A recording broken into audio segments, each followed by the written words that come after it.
will be at the Melvin J. Sliwinski Funeral Home. It will be awake both tomorrow and Wednesday from 3 p.m. to 7 p.m. at the funeral home on Transit Road near Como Park Boulevard. We expect traffic to be heavy in that area. We'll have some contingent plans for parking should we need them, and there may be some delays in the area of Transit Road. That's Tuesday and Wednesday from 3 p.m. to 7 p.m. Thursday morning, the ceremonies will start, we'll start at the funeral home on Transit Road at 8:30 in the morning. From there, we'll have a procession that takes us past the police station on Union Road, past the Queen of Martyrs Church on George Urban, and then take us down to St. Louis Church at 35 Edward.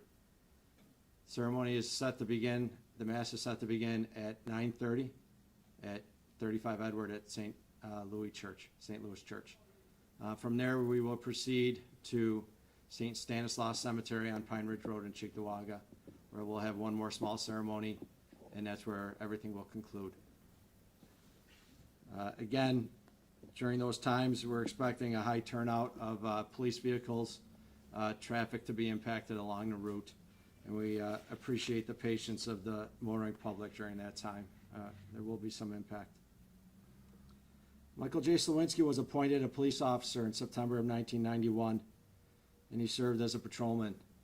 He was promoted to sergeant in 2008, lieutenant in November of 2004.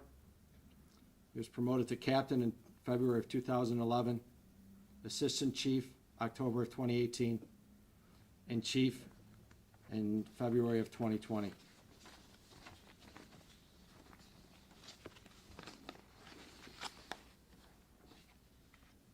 While working as a patrolman, Chief Sliwinski served at various intervals on all three patrol shifts. In that time period, he was a field training officer, a bicycle patrol officer, a drug court warrant officer, and a school liaison at Cheektowaga Central High School. Chief Sliwinski also served as a task force officer with the Department of Justice Drug Enforcement Administration. Following his promotion to sergeant in 2002, Chief Sliwinski supervised the 1st and 3rd platoons. In 2002, Chief Sliwinski was promoted to lieutenant and commanded the 1st and 3rd platoons until 2005, when he was transferred to head the Vice Gambling and Narcotics Unit.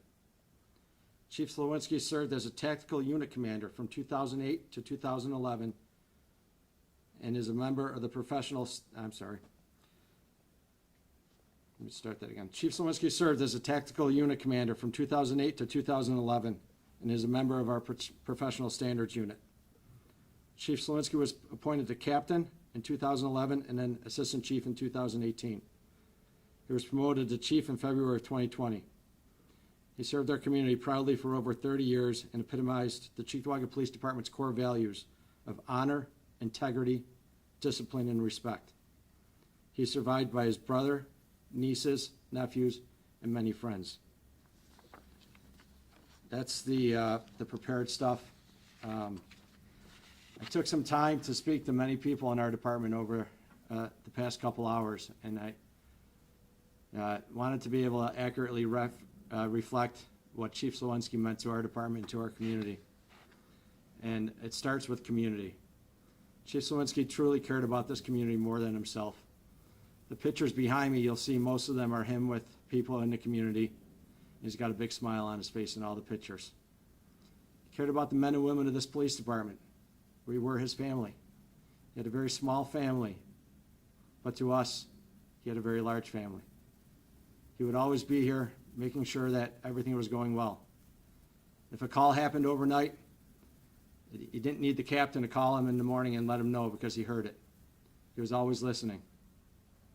He spent time every day walking around the station, stopping at your office, checking in, seeing what you were working on, making sure you didn't need anything, seeing if you needed help with anything. Some of the special things in his life and his career here at CPD. While he was on the task force with the Drug Enforcement Administration, he happened to be in New York City on 9/11/01, and he responded down to the scene. He was very big on the museum that you see behind you. He really kept on us to get that finished behind us. The front of the station, just last week, if you check out the front of the station, there are 2 monuments and there's a statue. That was Chief Sliwinski's work. He was so proud to get that finished last week. There's a monument to our canine, there's a monument to our fallen officers, and there's a bronze statue of a police officer and a young child that he made sure got done and got out there. He cared about animals more than most of us. Whether it was an animal who met its demise on the road, he wanted to make sure it was cleared from the roadway as quick as possible, or stray cats. Some of the officers told me of a call they responded to where there were some stray cats, living feral cats, and he actually arranged to have the cats trapped so that they can be spayed or neutered, and actually had a couple of them adopted out. Reflects in lieu of flowers, he's asked, his family has asked for donations to the 10 Lives Club. Very much cared about animals, and obviously all of us here at CPD. His personal life, everybody around here would, when you ask, what they thought was important to Mike outside of work, the 3 F's. He liked to travel, and he based his travel upon food. He could tell you the best restaurant wherever you were going. He actually liked to drive to Florida because he would, there were restaurants along the way that he had to stop at. The TV shows that highlighted special restaurants, he made sure he also visited those along his route on his trip to Florida. Second F I mentioned already is Florida. Mike loved Florida. His plans were to retire from CPD, find a place in Florida, and enjoy his time doing the last F, which was fishing. Chief Sliwinski always treated all of us here very well. We at CPD are very devastated at our loss, the community's loss. Not only did we lose our boss, but we lost a friend, I guess the 4th F. So the community has suffered a great loss. His dedication to this community is unmatched, and this will be a challenging week for us here at CPD, but with the support of our community, the thanks that have come out, the words of sympathy from everybody across the community, the cards that are showing up at the station, we'll pull through this. We'll continue to serve our community because that's what Mike would have liked, and we'll make sure that we give him a fitting farewell on Thursday, because again, that's what Mike would have liked. With that, I'll take any questions if there's anything that I didn't mention. Could you walk through just what it means, practically speaking, now for Cheektowaga Police in terms of leadership? I know you were assistant police chief. Does that mean you're now the interim chief? What's the future look like for the department now? That'll be up to the town board. The chief, there is a rank structure, and it's no different right now as if the chief were out of town. Chief takes vacation, so any of our administration staff, if you take vacation, there's always a chain of command that fills in, so we will continue to operate.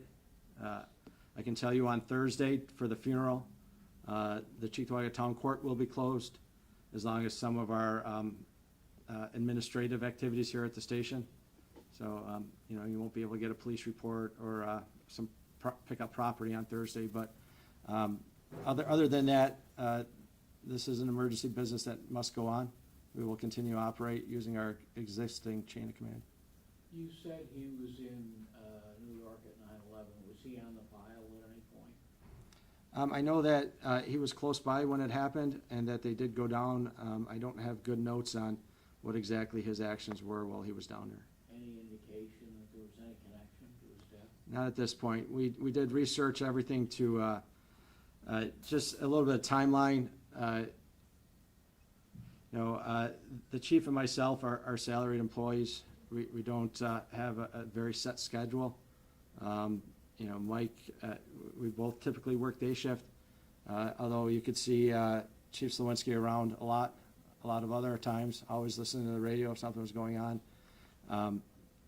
Chief left work Friday afternoon. Friday morning, he wasn't feeling well, and he contacted his brother, who took him to the hospital. He died of an apparent massive heart attack. We've been researching to make sure that there are no additional benefits such as line of duty that would fit. At this point, we haven't found anything that fit, but we're just making sure we're covering everything, even, researching about his time in New York City. Have you talked to the people at Roswell? They're now, they've been designated a as a- center for 9/11 people. Yeah, I'm not aware of any treatment he was receiving prior to this. But I mean, no, So, I mean, yeah. they have been assigned as a 9/11. A lot of people from around here were in New York. Yeah. Subsequent to 9/11. So they don't have to go downstate for treatment anymore, Yeah. so, yeah, we can follow up on that. Could you just, I know you talked a lot about, his history with the department, obviously, as you mentioned, his work down on 9/11. Could you just detail some of the personal relationships that you personally had with him? Yeah, so, obviously, when you're the chief and your number two guy's the assistant chief, you're close to him. You had to give me a tough one, huh? I could tell you he liked his unsweetened iced tea with extra ice. So much so that we would get an extra cup of ice with his iced tea because there was never enough ice in his iced tea. I'm sure the room is full of my coworkers here, and I'm sure they talk about our small command staff group that goes to coffee every morning. And obviously the chief was one of those. And we did have coffee together every morning, although he had iced tea. It was a chance for us to catch up on things that we needed to talk about for the department, because we all go our different routes sometimes during the day, and you never know when you're going to catch somebody in your office or not. But that gave us a chance to talk some business, but it also gave us a chance to talk personal stuff, and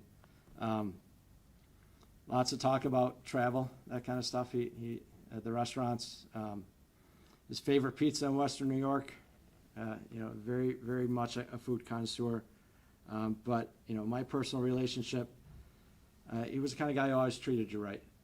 While he was a captain, he was a patrol captain, and I was a patrol lieutenant. So I worked directly underneath him for many years as a lieutenant captain, and then as chief assistant chief. And it's not just me. I've sent numerous emails when I asked about what you have to say about our chief, mentioned the fairness. Just a very caring individual. Mike's family business and I guess you could say side jobs. Some of us, for side jobs, we'd go work security at the movie cinemas or at different businesses. Mike's side job was doing funerals. That was his family's business. And he I think what comes with that is that extreme level of caring. Any memorial service we ever did around here had to be perfect, because Mike was in that business and he knew how to make it perfect. And that is part of our heavy lift right now, to make sure that we do the next 3 days perfect for him. So. When something like this happens, it's not that old. I mean, everybody says you got 20 years sitting in a fishing boat in Florida, and something like this happens. Does it take a toll on other officers in terms of, does somebody come into you and say, where can I get some help, sort of thing? Or, I gotta watch that guy, have a few less pepperonis. Yeah, so one of the things we've always stressed, and we will definitely stress it over the next couple of days, is officer wellness. Police officers deal with tough stuff. We see the stuff people shouldn't have to see. We've done the death notifications. But it means a little bit more when it's someone you know, someone you work with every day. And we are making sure that we are keeping an eye on each other, offering each other support. We have officers who are trained in debriefing and providing incident stress management. So it's a challenging time, and we will definitely make sure that we are keeping care of our own, because although, as I mentioned, we are used to tough days on the job, it means a lot more when it's one of our own. know you mentioned the town board is the group that's gonna determine who's the next police chief. Do you know when they're gonna be deciding that, whether it's this week, 2 weeks? The next town board meeting is July 27th. We are planning on hiring six new police officers at the town board meeting. I would like that meeting to be about those 6 police officers. And if we can hold off to after that, for them to appoint someone to be the interim chief until they make a permanent chief, that would be my recommendation to them. We just need to make sure that there isn't any legal considerations about the authority of the chief that only the chief has. But like I mentioned, with the rank structure we do have a process in place when the chief is out of town or unavailable. And so, I would like the July 27th meeting to be about the hiring of our new hires. And then it's a very special day, and we're going to make that day special for them. That was the chief's plan. He was planning a very special day for their families, and this goes to show you how he cared about everybody. Over COVID, we did some hiring, and we typically like to have the new hirees stand up in a town board meeting and introduce them. That wasn't enough for the chief, and he was disappointed we couldn't do that during COVID. And we're actually planning a special day where their families come and tour the police station. They get to meet some of the administrative staff, and then they get sworn in front of the town board. That's what's being planned for July 27th, because that was Chief Sliwinski's idea, and it's going to happen. But this isn't like when Dave Zach left to go off to Biltmore. You knew about this sort of thing. You had a plan. You probably had a committee that decided who would get the job. This is a little more short notice. Correct.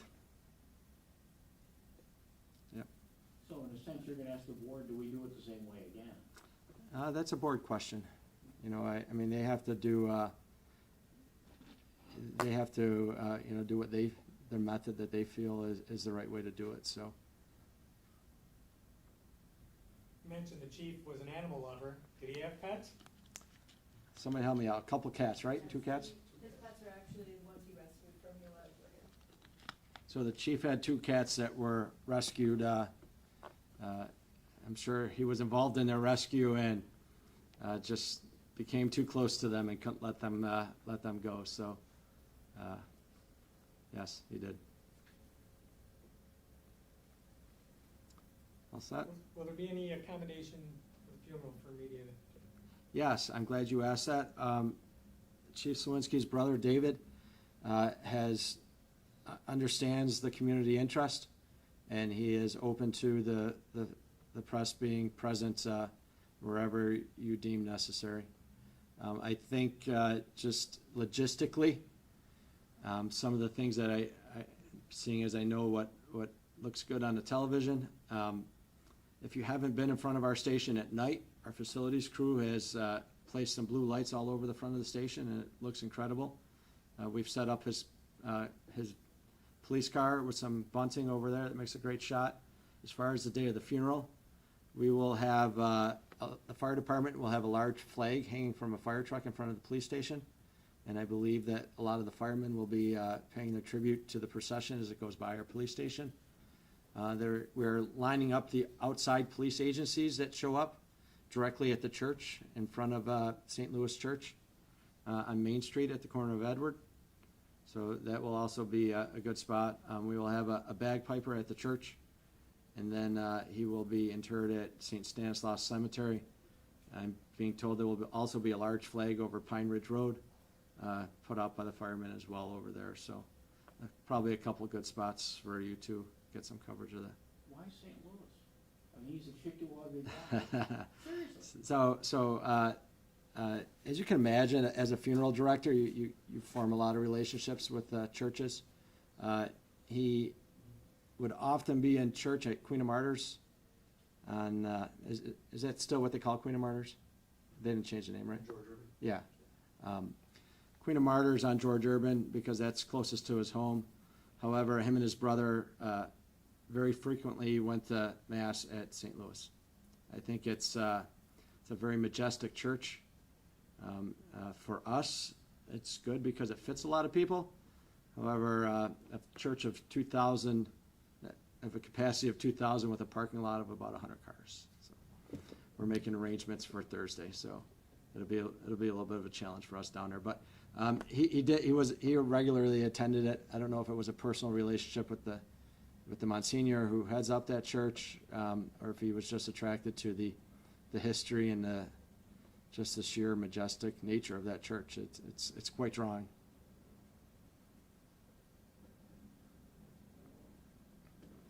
All set. Thank you guys very much for your kind words of sympathy to the department and for your coverage. We feel it's important that the community knows just what they lost. So, thank you.